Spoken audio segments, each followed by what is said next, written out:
ازاي تكون متابعني ولسه مش عارف تعمل دايت؟ هات ورقة وقلم ويلا هعلمك تعمل ازاي جدول دايت مناسب ليك في كل تريكات الدايت اللي بعملها مع حالاتي في العيادة. اول سؤال هتكتبه ايه السبب اللي خلاك خلاص قررت تبدأ دايت، يعني اللحظة اللي انت قلت فيها خلاص انا لازم اتغير، انا لازم ابدأ دايت. تاني سؤال ايه التارجت اللي انت نفسك توصله. نقسم التارجت لحاجتين، تارجت قريب وتارجت بعيد. يعني لو وزنك مثلا 120 كيلو وعايز توصل ل 80 كيلو في خلال 8 شهور، ده التارجت البعيد. بعد كده هتسأل نفسك ايه الاسباب اللي وصلتك لكده، وهتبتدي ان انت تكتبهم واحدة واحدة بالتدريج. بعد ما هتكتبهم هتختار سبب واحد وهتحطه في التارجت القريب، وهو ده اللي انت هتبدأ تشتغل عليه الشهر ده. وايوه مش بنغير كل حاجة مرة واحدة، السر في الخطوات الصغيرة اللي بنغيرها اللي بتستمر واحدة واحدة. نيجي بقى للدايت نفسه، هتفتح شات جي بي تي وهتدخله وزنك وطولك وسنك وهتقوله يحسب لك سعراتك.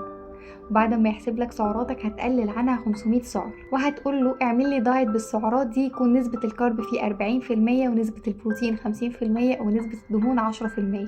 بس كده هيبعت لك فعلا دايت بالمواصفات دي. بس كده هتلتزم بالدايت ده، ومع الدايت هتشرب ميه كتير، ولو مش عارف جسمك بيحتاج ميه قد ايه اكتب لي في الكومنت عشان اقول لك تحسبها ازاي. وعايزه منك كمان ان انت تتمشى 3 ايام في الاسبوع من ساعه لتلت لساعه. واخر حاجه هسيب لكم لينك جروب وايت هوب كلينيك اللي هنتابع عليه مع بعض، ادخلوا على الجروب علشان نشير مع بعض ونشجع بعض. انا دكتور ندى عادل، اشوفكم الفيديو الجاي، سلام.